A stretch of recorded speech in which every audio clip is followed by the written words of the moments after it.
entiendo. Bueno, pues antes de cualquier cosa y antes de que se nos enfríen los ánimos o la voz, saludo con mucho gusto a mis compañeros. Temoris Greco, buenas tardes.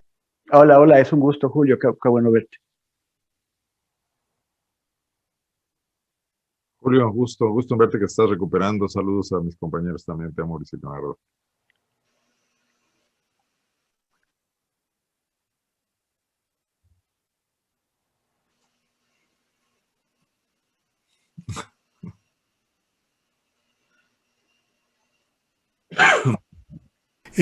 Arnoldo Cuellar, Marco Cortés acaba de anunciar que el Partido Acción Nacional y todo lo que significa esta alianza partidista contra Morena está dispuesto a recibir aquellos aspirantes a candidaturas de Morena que no hayan avanzado en esas negociaciones. ¿Cómo la ves? ¿Qué significa? ¿Qué opinas sobre esto?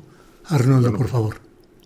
La clase política mexicana no nos decepciona, ¿no? Continúa en este camino de decadencia absoluta y total, de no entender nada de lo que está pensando una sociedad que está buscando salidas alternativas, que quizás está confusa, pero que definitivamente ha mostrado claramente que no le gusta lo que tiene en la dirigencia de las instituciones nacionales. Que no le gustaba cuando los votó a todos para darle a Andrés Manuel López Obrador y a su 4T la oportunidad, que no le sigue gustando todavía muchas de las soluciones y salidas que Andrés Manuel López Obrador está tomando para conducir al país, sobre todo en algún caso, alguna tibieza que yo observo para muchas definiciones, y en otras, bueno, por supuesto, las críticas normales que provienen de estas mismas alas que reaccionan contra algunos proyectos de transformación que el país requiere urgentemente. Este mercado de opciones políticas que únicamente busca, primero, ganar unos cuantos votos engañando a los ciudadanos con propuestas que al día siguiente de que llegan a los cargos se incumplen, y luego mantener únicamente la enorme porción de privilegios que esta clase política ha logrado obtener a costa de todos los demás mexicanos, está provocando ya una fuerte olla de presión, Julio. Yo no sé cómo lo van a resolver estos personajes que pretenden en este momento defenderse del embate de Andrés Manuel López Obrador, para no plantear ninguna salida en ninguna parte, sino únicamente recuperar lo que perdieron en 2018. Nos van a dejar, después de esta elección, todavía más frustrados, más enojados, o como diría el clásico Julio Hernández, más encabronados, ¿no? Yo no veo cómo esto vaya a plantear eso que muchas veces a lo que apelan, de que requieren de la sociedad para enfrentar los graves problemas que tenemos en un sistema que ya no tiene respuestas ni para la violencia, ni para la salud pública, ni para el reparto con equidad de la riqueza, ni para la atención a temas como el empleo. Pues no van a contar con nuestra solidaridad de un momento. Hay una profunda desconfianza, y me parece que este intento de pirateo político solamente evidencia la pobreza de una capacidad para imaginar cosas nuevas. O sea, se supone que la crisis es el momento en el que alguien, un líder, un dirigente en una empresa, en la sociedad, en un partido político, tiene que salirse del cajón, como dicen los clásicos de esos cursos a los que asisten constantemente en las universidades privadas o en el coaching que reciben, ¿no? Y no se ve por ninguna parte. No están absolutamente encontrando la menor posibilidad de ofrecernos una alternativa mínimamente distinta, ¿no? Es lo que veo en esto que acabo de leer, por cierto. Sí, Arnoldo, gracias. Leonardo Schwebel, ¿qué significa el hecho de que el partido o los partidos que proponen cambiar lo que ha hecho Morena estén ofreciendo hoy por voz de Marco Cortés que están dispuestos a recibir a los disidentes o a los escindidos de ese mismo proyecto? Me parece una aberración ideológica, Leonardo. Bueno, lo que dijo Marco Cortés, y ya me escucho bien. Sí, ya. Bueno, es que tuve un problema aquí con mi cosa esta. Bueno, lo que dijo Marco Cortés es que todas las personas de bien son bien recibidas, o sea, no especificó alguien particularmente de Morena o de no Morena. Esto simple y sencillamente demuestra que es una una elección podrida por todos los sentidos. O sea, a final de cuentas, la alianza del PRI y del PAN, que ha sido desenmascarada en estas elecciones, pues simple y sencillamente muestra que esto no es más que un intento, una intentona por todos lados, de una moneda que tiene dos caras, nada más. La cara es: me gusta López Obrador, pues voy a votar lo que huela a López Obrador. No me gusta López Obrador, pues voy a votar por lo que no huela a López Obrador. Todos los partidos políticos, no solamente el PAN, no solamente el PRI, sino Morena también, están agarrando lo que se les ocurra sin tener ninguna preparación, sin tener ningunos escrúpulos. En estos momentos en Michoacán hay un problema muy serio con un personaje, Cristóbal Arias, que está dispuesto a irse al PAN. A ellos no les importa ni la ideología ni la camiseta, ellos lo que van a buscar son negocios. Y no importa cómo se llame el partido político, ellos lo único que van a hacer es entrar a un puesto político, a un cargo político, aunque Mario Delgado, pues no sé en qué país de los sueños vive, de que la gente no está buscando cargos políticos, sino modificar o mejorar México. Eso no le importa a ningún candidato. Ellos lo único que quieren es pues tener la posibilidad de hacer negocios, la posibilidad de hacer robadera, no importa cómo se llame el partido político. Esto mismo fue lo que fortaleció a lo que hoy llamamos Morena, y que en su momento fue el PRD. Hizo exactamente lo mismo el equipo de López Obrador. En su momento agarraron los desechos del PRI. Ahí está Ricardo Monreal como uno de los mejores ejemplos. Entonces, esto no es nuevo, lo está haciendo o lo intenta hacer ahora el PAN, pero en su momento lo hizo López Obrador con lo que cayera, con el primero que cayera. Y también, pues prueba de ello, por eso tenemos fenómenos en México como Cuauhtémoc Blanco, como Manuel Negrete, y seguramente otros personajes más como Sergio Mayer. Es decir, el gobierno actual, el gobierno de la transformación, también ha utilizado estos recursos de agarrarlo primero ahora sí que al primero que pasa. Recordando inclusive, para que vean cómo está este asunto, que a mí, Leonardo Schwebel, me ofrecieron Guadalajara 2 veces. Y una vez me lo ofreció un personaje que todavía no era Morena, y ya después me lo ofreció López Obrador directamente. O sea, agarran al primero que pasa, y en ese momento iba pasando yo: a ver tú, vete para Guadalajara.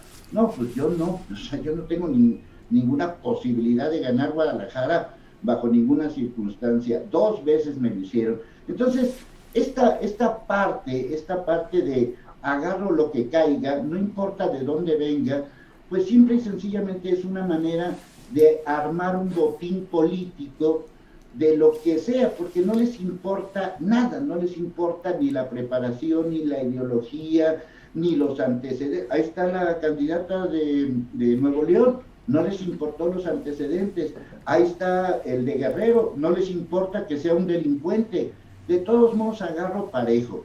Y esto mismo lo ha hecho el PRI, lo ha hecho el PAN, y pues ahí están las consecuencias de todo eso. Por eso tenemos un país que está gobernado de esta manera, ¿no? Por eso tenemos 500 diputados, de los cuales la gran mayoría se quiere reelegir, y por eso tenemos lo que está pasando en este país ahora mismo. Entonces, pues a mí no me sorprende, simple y sencillamente es una manera más de desenmascararse y una manera más de demostrar que les importa un comino la gente en México.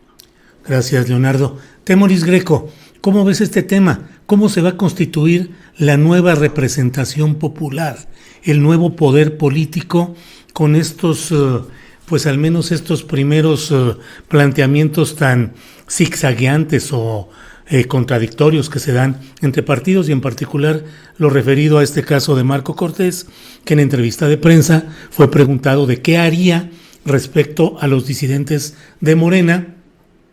Hizo una crítica muy fuerte, dijo que es un cochinero, simulación, encuestas que no se realizan, que los selecciona el dedo del presidente, que es una borregada de personas detrás de su líder, montón de expriistas, lo peor del PRI, pero que aún así Acción Nacional tiene las puertas abiertas para todos aquellos mexicanos que vean que las cosas no van bien y que se deben corregir.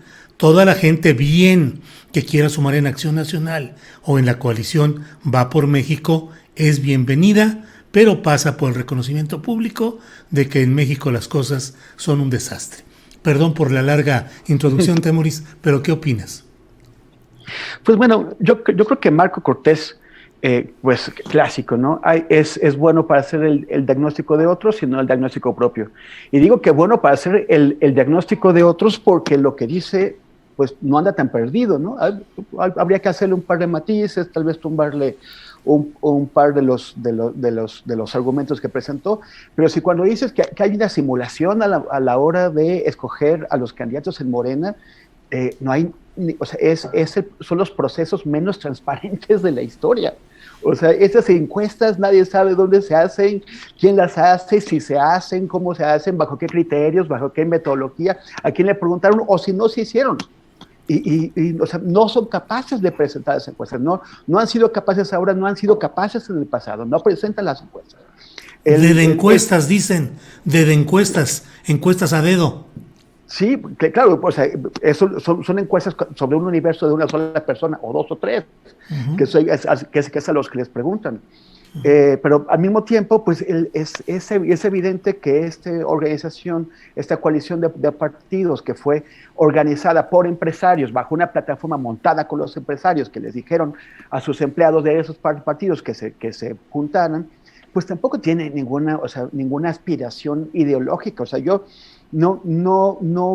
a mí me parece que poner una tabula rasa de decir que absolutamente todos los políticos son personas que nada más les interesa eso, pues entonces estamos no solamente condenándonos a jamás salir de la miseria, sino condenando a la raza humana, ¿no? Porque si no podemos creer en un solo político, pues entonces es que no creemos en nosotros y asumimos que si alguno de nosotros algún día participa en política, pues pasará a ser exactamente igual.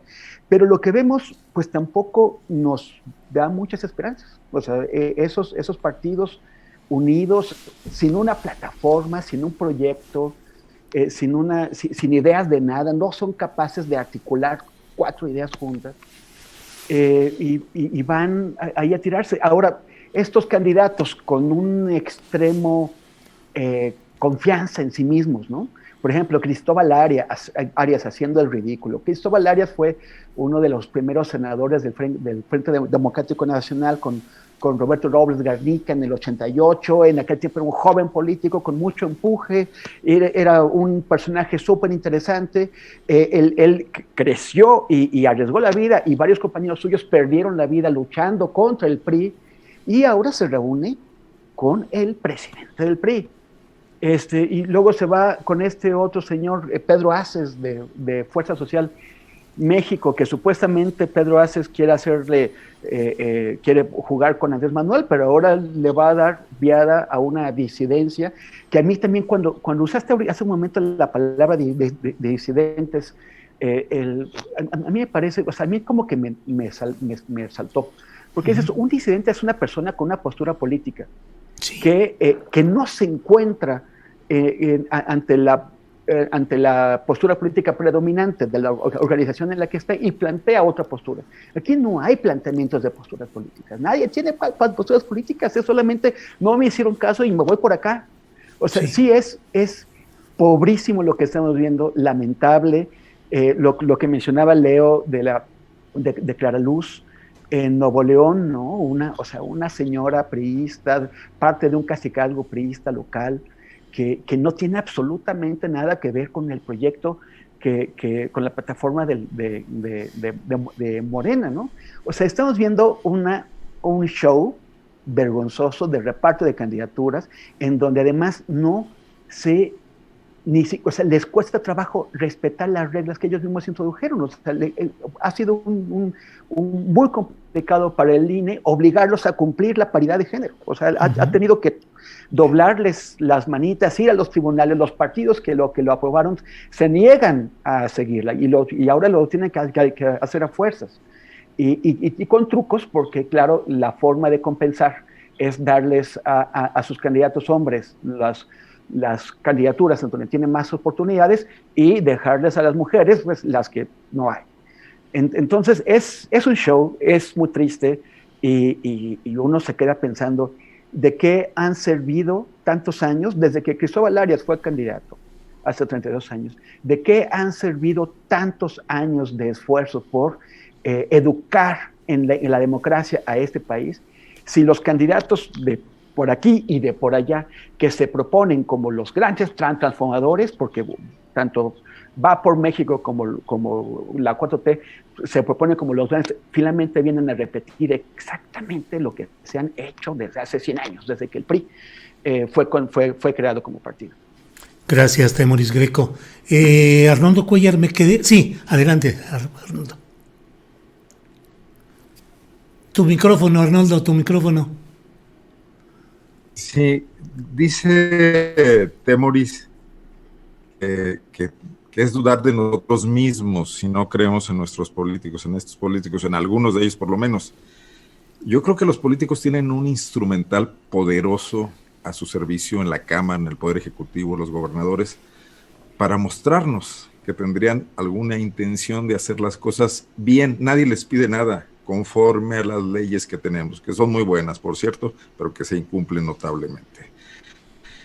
Yo creo que sí tenemos una seria crisis de representación a todos los niveles, y Andrés Manuel López Obrador logra arrastrar la votación más rica de un político en la historia moderna de México, sin dudas de que hubo detrás de ello fraude electoral, sobre todo porque no controlaba ni los instrumentos del Estado ni el órgano electoral, porque se mostró como antipolítico en algunos momentos. Mostró que podría ser corrosivo para muchos de los efectos que nos tenían hartos en esa red de complicidades que es el Estado mexicano. Y cuando hoy vemos, 2 años después, su sumisión al ejército, una de las estructuras más autoritarias y antidemocráticas de este país, una verdadera...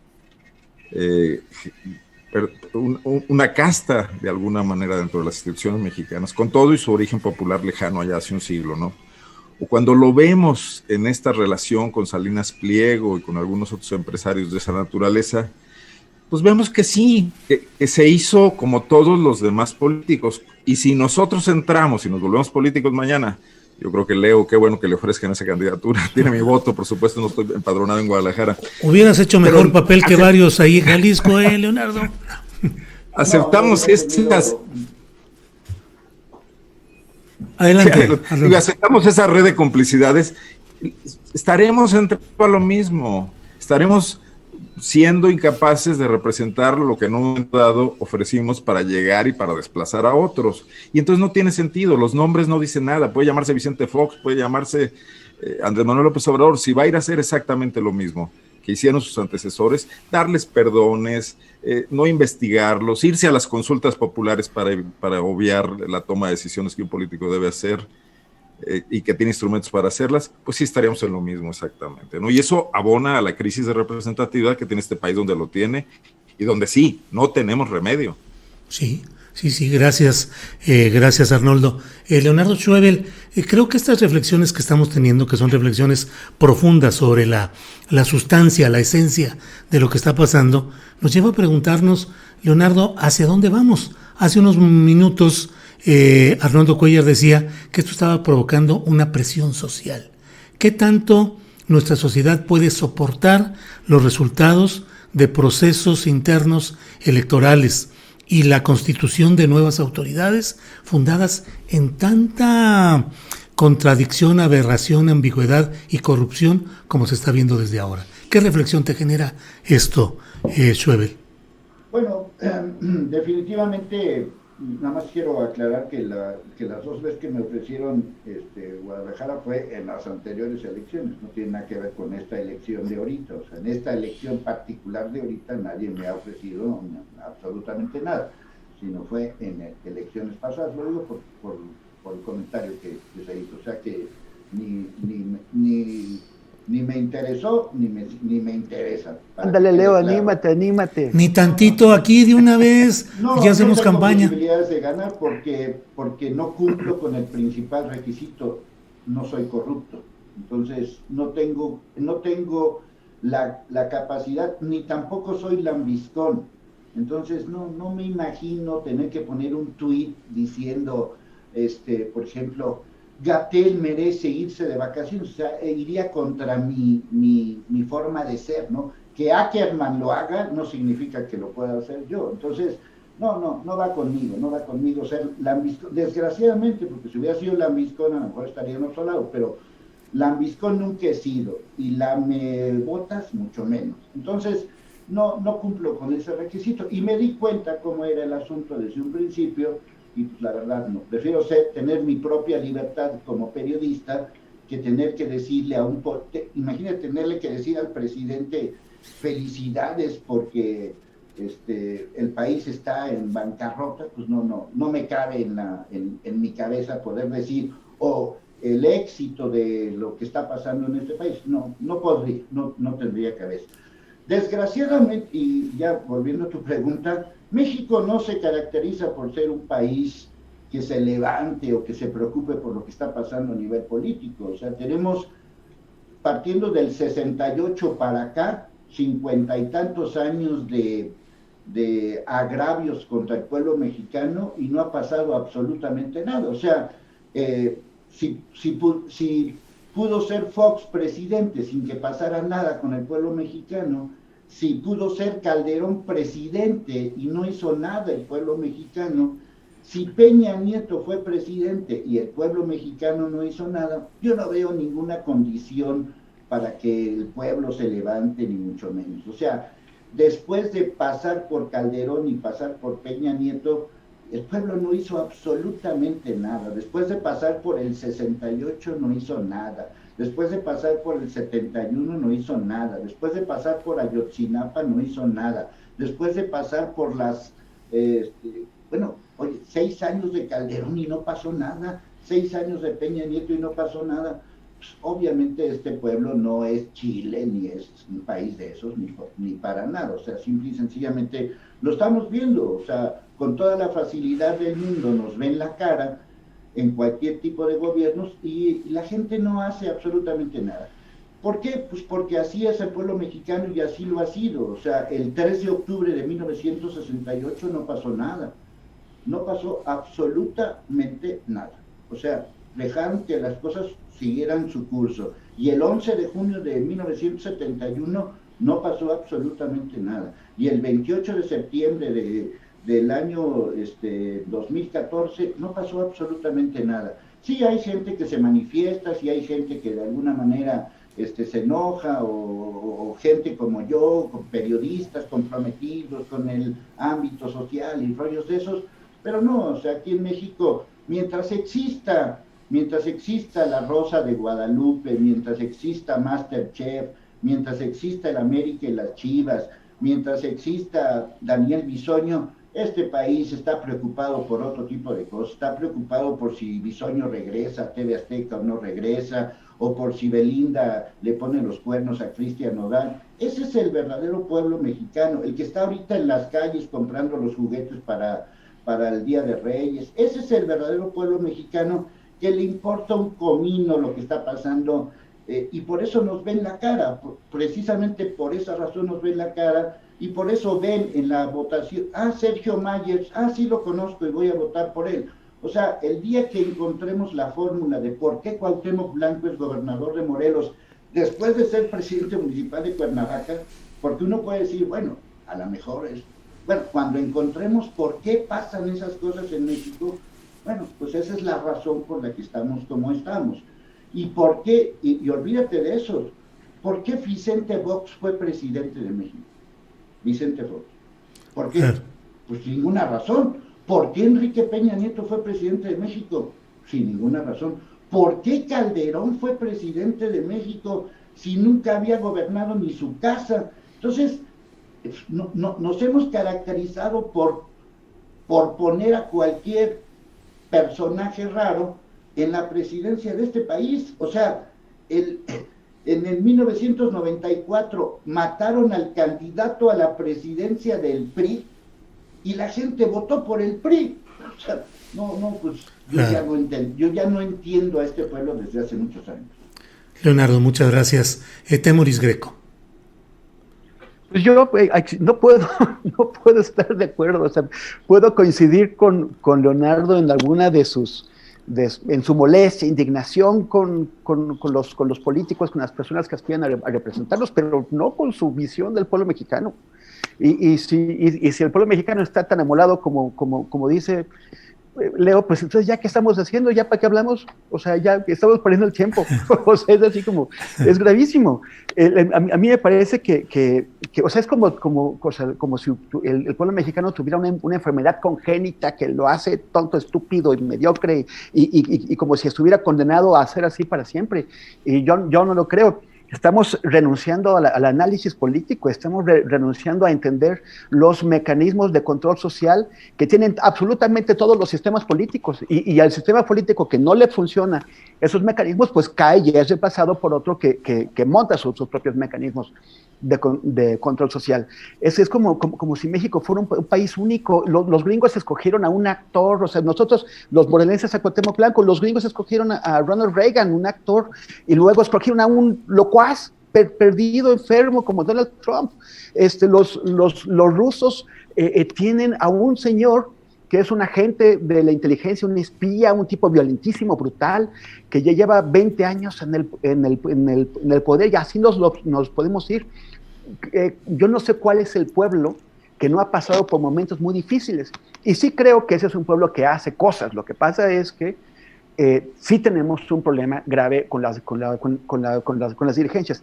El resultado de todo lo que pasó en el sexenio de Peña Nieto, el resultado de Ayotzinapa, de Tlatlaya, de la estafa maestra de la Casa Blanca, hubo una respuesta popular determinante, súper sonora, que se dio el 1 de julio de 2018. Ahí fue cuando la gente salió a hacer algo.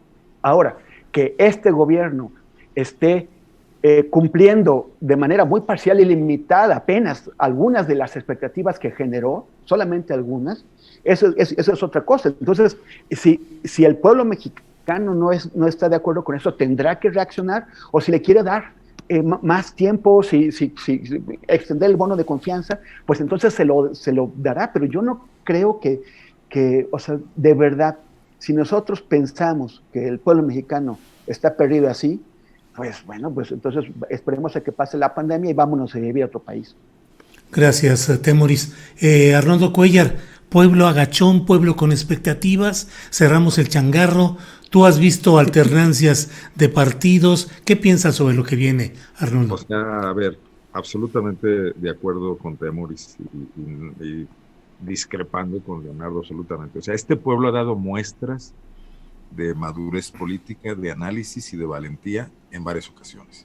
Y una de ellas fue 2000, que Vicente Fox haya sido el pueril presidente, el corrupto presidente, el frívolo presidente que fue, no fue culpa de quien creyó que esa era la única opción en ese momento para un cambio, ¿no?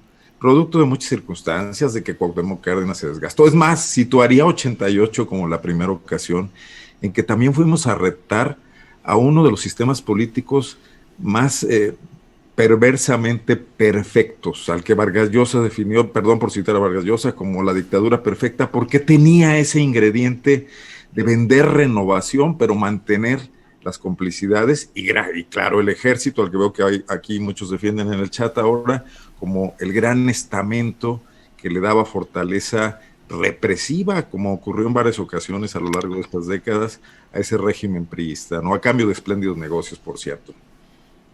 Sí. Andrés Manuel viene a representar exactamente lo que dice Temoris, una madurez del pueblo mexicano. El pueblo mexicano es más de los que fueron a las manifestaciones en Ayotzinapa o que ejercieron la opinión pública de alguna manera en las calles, etcétera. Fue esa masa de votantes, que es un mundo de votantes, que este país no había visto nunca, porque las cifras del PRI siempre eran infladas, con el fraude atrás, y que se manifestó en el 2018, ¿no? Yo creo que esa es una gran muestra de madurez. Claro que no le podemos pedir a esa gran masa de votantes que también discierna y que piense que cómo van a conformarse las cámaras y qué equilibrio se van a construir, porque allí intervienen muchas otras cosas. Yo creo que la gran responsabilidad de un político como Andrés Manuel López Obrador es, pues sí, dentro de lo que es una racionalidad, conducir ese cambio administrarlo en medio de un terreno minado, escucho una frase aquí que se dice en el chat, pero también no frenarse, porque esa es una cuestión que va a traerle muchas consecuencias. Y hay momentos fundamentales en los que se ha frenado. O sea, no se vale que Andrés Manuel todos los días en la mañanera hable de la corrupción que le heredaron y que no haya un solo funcionario sometido a un proceso mínimamente creíble, porque ni Rosario Robles ni Lozoya, que está en su casa tomando vinos tintos caros, muestran aún una decisión de ir por esa corrupción a fondo, ¿no? El pillo más grande que en estos momentos está detenido, que es García Luna, lo es por los norteamericanos, no por Andrés Manuel López Obrador, ¿no? Y no se vale tampoco que ante temas como por ejemplo el del aborto quiera mandarnos a una consulta popular. Parte de esas cuestiones que menciona muy bien Leonardo, de por qué no es político en la 4T, y yo lo he dicho aquí varias veces, y me parecen muy preocupantes, es como aguerridas feministas que hoy ocupan cargos públicos importantes y que han dado batallas históricas en este país, son incapaces de decirle al líder de su movimiento que no tiene una perspectiva de género y que debe cambiar su discurso y plantársele enfrente, como se le han plantado a otros presidentes, porque ahí sí me preocupa, porque entonces este movimiento de la 4T muestra la misma sumisión, toda proporción guardada, y espero las críticas que vienen, del Estado corporativo priista, ¿no? Y entonces no produce ninguna riqueza que venga a tratar de reenfocarnos en esta tarea de reconstruirnos como nación entre un sistema político y un pueblo, ¿no? Claro.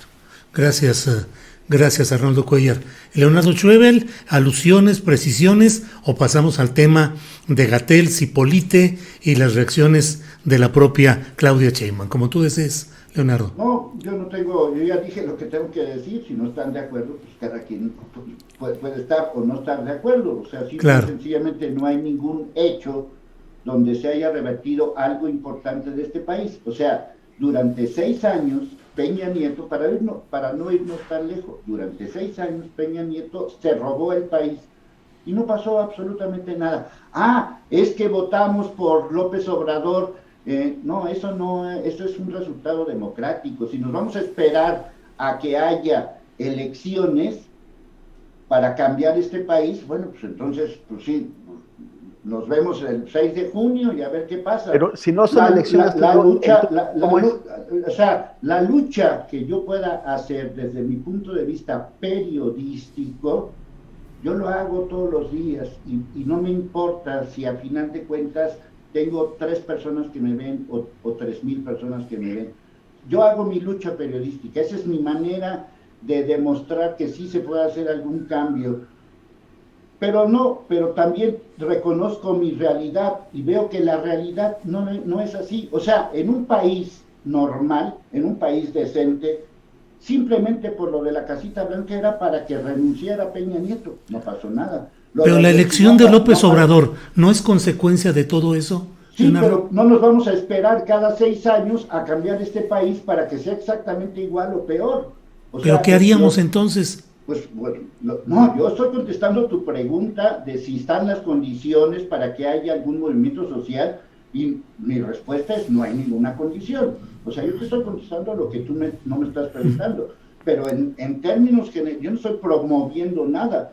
Si pasamos 6 años con Calderón viéndonos la cara, matando a medio México y no pasó absolutamente nada, bueno, pues por eso vivimos las consecuencias de lo que vivimos ahora, de que cada quien hace lo que quiere o hace lo que puede, porque efectivamente, tal como lo dijo Arnoldo, llevamos 2 años con este gobierno sin que se cumpla absolutamente nada de las promesas de la transformación de México, porque no se ha cumplido nada. Entonces, bueno, nos vamos a quedar siempre, vamos a esperarnos a las elecciones. ¿Y cuál es la opción de las elecciones? ¿Regresar al PRI? No, pues entonces estamos amolados. ¿Regresar al PAN? Pues más amolados. ¿Regresar al PRD? Pues recontra más amolados. O sea, efectivamente no hay ninguna opción. O sea, no hay ninguna opción. Ya lo he dicho aquí varias veces. Este es un camino que se divide en 2. O de este lado me roban y de este otro lado me roban. Bueno, pues tú decides quién te va a robar, porque es una robadera por todos lados y por eso estamos viviendo las consecuencias de todo esto. Por eso nos ven la cara constantemente. por eso nos suben los impuestos, por eso la pandemia no está controlada, por eso este es parte de todo eso. ¿Qué queda? Pues reclamar en las redes sociales, hacer memes, hacer programas como como el que yo hago, pues eso es lo único que nos queda, porque pues yo salgo y veo que a la gente le importa un comino lo que está pasando en el país, dices, bueno, pues yo seguiré con mi luchita a ver hasta dónde llego, ¿no? Gracias, Leonardo. Temoris, a reserva del tema, o pasamos, ¿qué opinas del tema de Gatell, su viaje a Zipolite, toda la polémica que se generó y en particular la postura de Claudia Sheinbaum diciendo que ella no puede descansar? Sí, pues mira, a mí me parece que el doctor López-Gatell, a quien yo respeto mucho, en varias ocasiones insistió y les recordó a la gente que los viajes, sobre todo de placer, de vacaciones, potencian la dispersión de la enfermedad. Y sobre todo si son viajes que se realizan desde los grandes focos de infección, los principales focos de infección, como es la Ciudad de México y el área conurbada. Entonces, también creo que, o sea, a ver, él puede decir que observó todas las medidas de seguridad y todo eso, pero es que realmente ninguna es 100% efectiva. Y él o la gente que viajó con él podría haber llevado contagios allá. Y también está la cuestión del ejemplo. El presidente Andrés Manuel López Obrador ha sido bastante ajeno a esa cuestión de predicar con el ejemplo. Uh-huh. Y ese es uno de las cosas que hay que señalar en cuanto al manejo de la pandemia. Pero si el presidente se le va de las manos a López-Gatell, pues entonces López-Gatell tendría que ser él el que da el ejemplo. Yo no digo que no descanse. Ese señor ha trabajado de una forma pesadísima, tremenda. Pocas personas podrían llevar el nivel de trabajo que ha tenido López-Gatell en esta emergencia. Yo creo que sí se merece un descanso. Pero puede hacer un descanso en su casa y esperar a julio para ir a visitar a sus parientes en Zipolite. O sea, no tenía que hacerlo ahora. Y me parece que la postura de la doctora Sheinbaum, que yo creo que ella también se merece un descanso, aunque no lo quiera tomar, pues es una postura que prácticamente es un bofetón en la cara de López-Gatell. Además, es una cosa que hizo López-Gatell, se queja del uso electoral que le van a dar. Pues obvio que le van a dar uso electoral. Estamos a unos meses de una enorme elección, o sea, no tienes que romperte la cabeza para saber que eso iba a pasar. Él no se ocultó, él pensó que no debía nada. Bueno, pues tenía que haber asumido que esto iba a ocurrir, que les iba a dar munición a los adversarios del presidente. Entonces, en este caso, yo estoy con la doctora Sheinbaum y me parece que el doctor López-Gatell la regó y tuvo un importante error de cálculo. Gracias, Temoris Greco. Sobre el mismo tema, Arnoldo Cuellar, de Gatell, su viaje y la postura de la doctora Sheinbaum. Como decía el clásico francés, no es peor que un crimen, es un error. Y yo creo que Gatell ha hecho una espléndida tarea y se ha resbalado por la soberbia en innumerables ocasiones, por esta confianza que se tiene a sí mismo de salir adelante en todas las polémicas porque tiene buenos argumentos, pero que dicen los abogados que el mejor pleito no es el que ganas, sino el que no te evitas, ¿no? O sea, López-Gatell tiene una tarea enorme sobre sus hombros, una responsabilidad terrible, que para un científico de su talla, pues un hombre preparado, también sería la posibilidad de establecer políticas públicas diferentes y recambiar el sistema de salud de este país, pero pues sí es una cuestión también de humildad y de trabajo y de independencia intelectual, ¿no?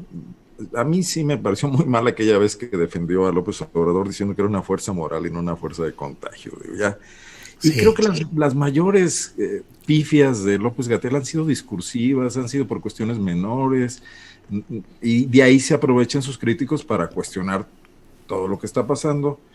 donde ya perdimos de vista que en México la mortalidad, perdimos de vista en el debate público, en el debate en los medios quizás institucionales, impresos y televisivos, de que la mortalidad se produce por el mal estado del sistema de salud y el mal estado físico de la población mexicana por malas prácticas industriales y por falta de políticas públicas claras en muchos sentidos, ¿no? Que viene acumulada de mucho tiempo. Tan solo hay que recordar, y ahí hay un gran reportaje, cómo creció la venta de Coca-Cola en este país a partir de que uno de sus ejecutivos fue presidente de México, que es Vicente Fox Quesada, ¿no? Y que nadie le ha señalado eso con claridad, cómo entró en Chiapas, cómo entró en Yucatán, cómo los indígenas cambiaron de costumbres por esto, con una mercadotecnia enorme y con utilidades para una empresa privada que vinieron a dañar fundamentalmente el estilo de vida de muchos mexicanos. Pero se nos pierde eso por las anécdotas de las vacaciones de Gatell. Pues qué necesidad, ¿no? Y creo que sí tendría que repensar mucho pues esta conducta. No está a cargo de cualquier cosa, ¿no? Está a cargo del combate a la pandemia más grave de la historia de la humanidad reciente. Pues no sé Sí. si... Gracias. Sí, Arnoldo, gracias. Leonardo Schwebel, sobre el tema Gatell y similares y conexos. Pues estamos en un serio problema porque Gatell ya no le hace caso ni a Gatell. Imagínate cómo está el país, que Gatell ya no se hace caso ni a sí mismo. A mí lo que me gustaría saber es qué hace una funcionaria del gobierno de Bolivia, de Evo Morales, en el gobierno mexicano. O sea, no me interesa que haya ido con él como pareja o que sean novios, eso no me interesa lo privado, pero sí me interesa saber qué hace Rebeca Peralta, que fue parte del gobierno de Evo Morales en Bolivia, qué hace trabajando en la Secretaría de Educación Pública. Yo creo que ahí hay un tema que ya también habría que aclararlo. O sea, ¿por qué una funcionaria del gobierno de Evo Morales trabaja en el gobierno mexicano? O sea, ¿es la novia de Gatell? Sí, pero ¿qué hace la funcionaria? O sea, ¿que no hay ninguna mexicana que pueda hacer eso? O sea, ¿qué hace alguien del gabinete de Evo Morales en México? No entiendo esa parte. Y espero que se aclare, porque esto no puede quedarse nada más así. Lo de Gatell, pues es una sinvergüenzada más de un personaje nefasto que nos vio la cara a todos nosotros, incluyéndome a mí, porque yo tuve la osadía de ser uno de los que lo defendió en su momento. Me retracto de mis palabras. Además he dicho que Gatell es una porquería como ser humano, y lo sigo insistiendo, y ahí están sus resultados. El problema, Gatell es el ejemplo clásico de lo que acabo de decir. O sea, es un lambiscón que le cae muy bien al presidente, que no obedece las reglas tampoco el presidente. Entonces, pues estamos en la fase ALB desde hace muchos meses en este país. Entonces, a mí Gatell no me interesa lo más mínimo, yo no le hago caso a Gatell, Gatell no le hace caso a Gatell, entonces no me interesa Gatell. Si se va de vacaciones, él está de vacaciones desde hace 7 meses, desde el 4 de junio, cuando dijo que el evento catastrófico eran 60,000 muertos y llevamos 128,000, él está de vacaciones desde hace 6 meses. Ya no le cree nadie, su semáforo no lo aplica nadie, sus palabras no las ve ya, o sea, no importa lo que diga Gatell, a mí Gatell me importa una verdadera y reverenda fregadera, pero sí me preocupa y quiero saber por qué en el gobierno actual de la transformación hay una funcionaria del gobierno de Evo Morales. Debe de haber alguna explicación, me gustaría saber esta explicación. Muy bien, gracias Leonardo. Brinquemos, les propongo, a un tema que es de orden internacional, pero que creo que tiene consecuencias prácticas para lo inmediato en México. Hoy son las elecciones definitorias en el estado de Georgia, donde se definirá la supremacía del partido republicano o el demócrata en la Cámara de Senadores, y además, pues con todas las historias de Donald Trump impulsando ahí una especie de golpe electoral subrepticio que quería dar. ¿Qué puede significar esto? Y en particular, Temoris, ¿qué tanto López Obrador está aprovechando este terreno indefinido entre las locuras finales de Trump y la pasividad aparente de Joe Biden para mover la propia postura de México hacia Estados Unidos en temas como los agentes de seguridad por una parte y por otra parte el hecho de temas como la oferta de asilo a Assange? Sí, bueno, creo que lo primero solamente aclararle al público que no lo tiene presente, que esta elección que hay hoy en el estado de Georgia, en Estados Unidos, son dos elecciones. Sí. Se eligen a 2 senadores por una serie de contingencias que hubo, de coincidencias, que bueno, ahora tenemos que los demócratas tienen 48 senadores, los republicanos 50. Si los demócratas llegan a ganar, las 2 elecciones de hoy podrían empatar a los republicanos en el Senado, y la vicepresidenta Kamala Harris tiene voto de calidad, o sea que los demócratas pueden tomar el control del Senado, ya tienen el de la Cámara de Representantes, entonces tendrían el poder ejecutivo y el legislativo. Eso sería muy bien. Pero cierto. El Georgia siempre, o por muchos años, por décadas, ha votado republicano. Ahora ganó Biden en noviembre por un pelín, y los 2 candidatos demócratas van arriba por 1 o 2%. Uno va como por 1.8% arriba y el otro va 2.1%. Pueden ganar. Pero el tema es que en otras ocasiones ya las encuestas, o sea, todo eso está dentro del margen de error de las encuestas. Ha habido errores. No vamos a tener los resultados hoy. La vez pasada tardaron más de 10 días en noviembre en darlos, porque hay una serie de recuentos, de impugnaciones. Además está el voto por correo. Al principio seguramente parecerá que están ganando los republicanos, porque los republicanos tienden a votar más el día de las elecciones, pero los demócratas votan más por correo, entonces sus votos se van a ir contando con el paso de los días. Entonces vamos a tener aquí, vamos a estar pendientes un tiempo. A mí me parece que es importante que los demócratas puedan empezar a desfacer los entuertos que dejó Trump, aunque tampoco también es posible que no sea fundamental.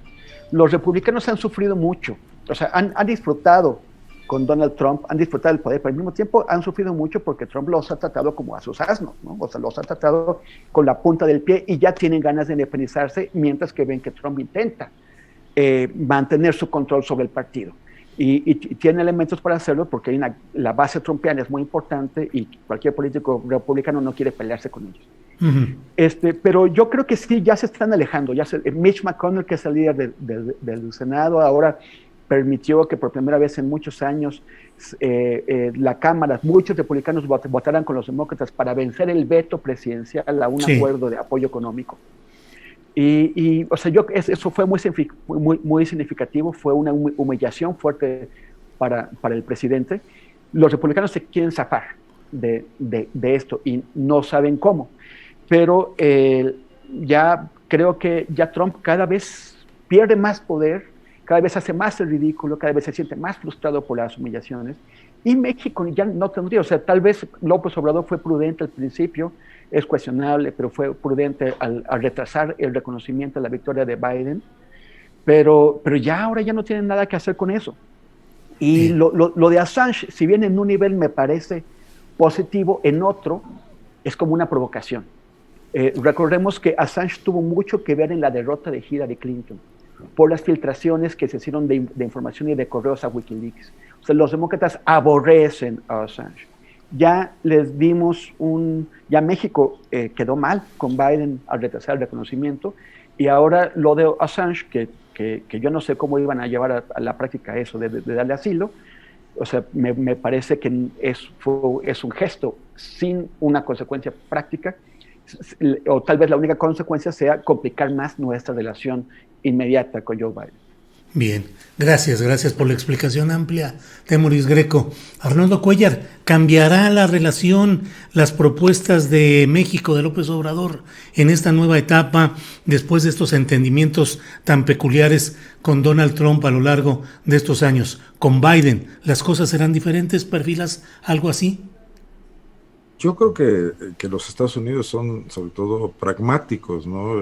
Las administraciones norteamericanas, y que López Obrador tendrá también que adecuarse a ello. No sé las habilidades de Esteban Moctezuma para el papel que ahora asumirá y donde no tiene ninguna experiencia. Es un hombre preparado, inteligente. Pues, si supo lidiar a Salinas Pliego y salió bien libreado, quizás coge allá hacer Bueno, algo. Salinas Pliego lo lidió a él, ¿no? Es realmente su hombre.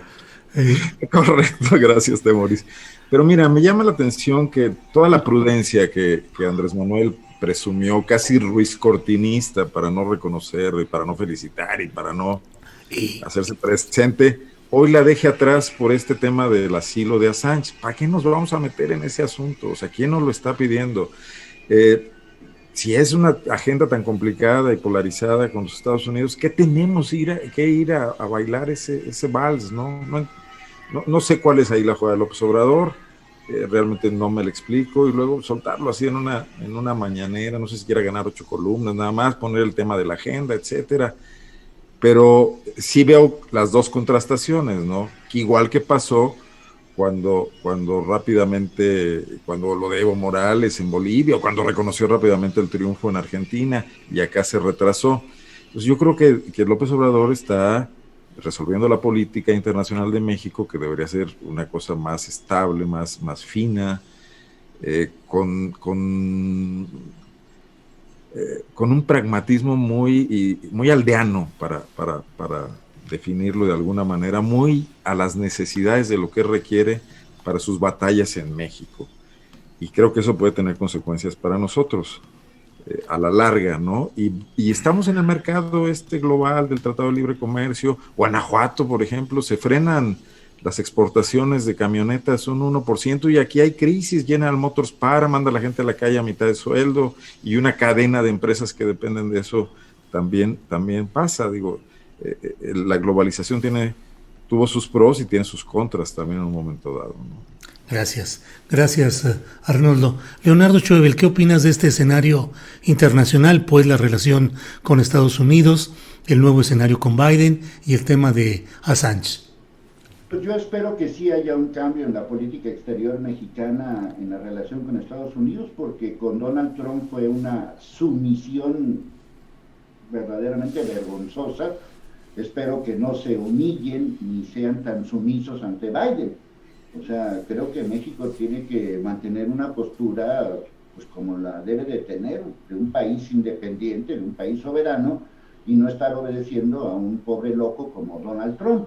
Entonces yo espero que sí cambie la política exterior mexicana, y me parece bien que asuma una serie de riesgos y una serie de, pues que se marque qué está pasando. Ahora sí, efectivamente López Obrador está provocando a Biden, o sea, primero por el no reconocimiento, luego por el sí reconocimiento, luego por la burla de Cienfuegos, luego por el tema relacionado con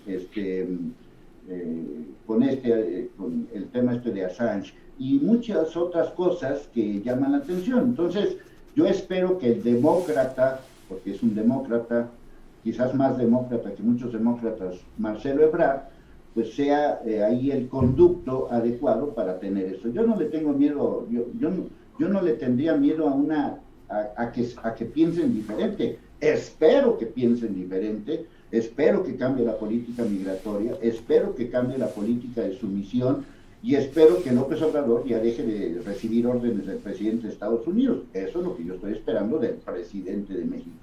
Lo de Assange me parece una jalada de los pelos, como cualquier otra jalada de los pelos que acostumbra decir López Obrador en las mañaneras.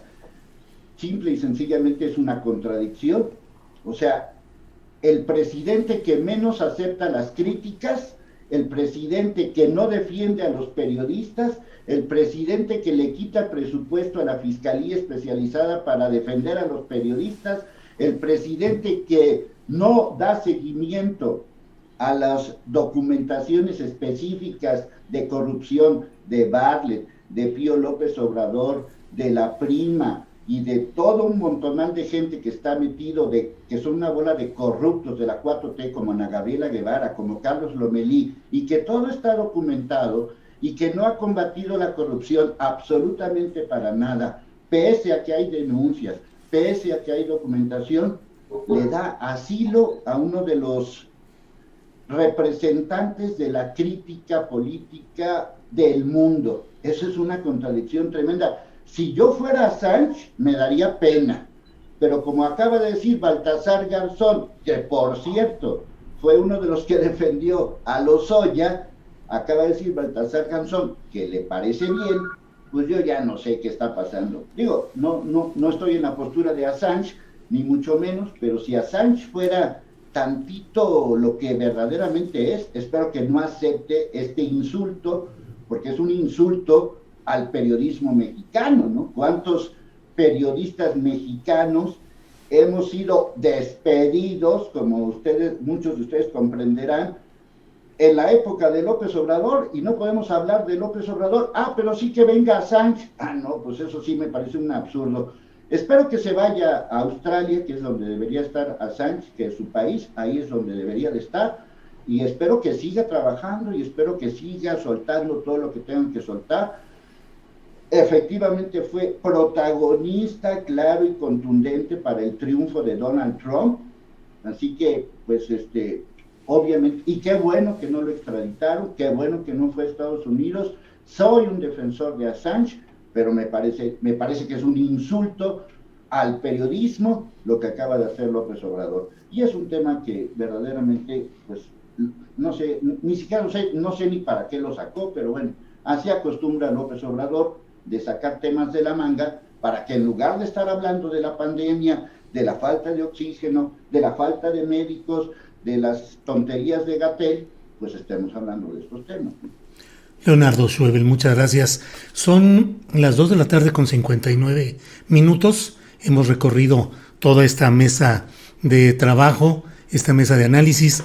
Debo decirles que, como siempre, aprecio mucho la calidad de sus exposiciones, la libertad con la que se expresan, sus puntos de vista que son absolutamente respetables. En estas mesas estamos para que cada quien exprese lo que cree, como lo considera, y es un privilegio contar con su participación. Así es que, Temoris, muchas gracias, buenas tardes. Gracias, muchas gracias. Y un saludo a Arnoldo y a Leo, y a ti también, Julio. Gracias. Arnoldo, gracias y buenas tardes. Qué bueno verte recuperándote, Julio, y ánimo. Saludos también gracias. A ti, Leonardo. Buenas tardes. Leonardo, buenas tardes. Gracias, Julio, que te recuperes bien, que ya estés al 100% muy pronto. Te deseo lo mejor del mundo a ti y a todo tu público. Feliz año. Todavía es tiempo de decir feliz año. Gracias, Temoris. Gracias, Arnoldo. Y a todos ustedes, gracias. Muy bien, muchas gracias. Nos vemos la próxima semana. Gracias. Buenas tardes.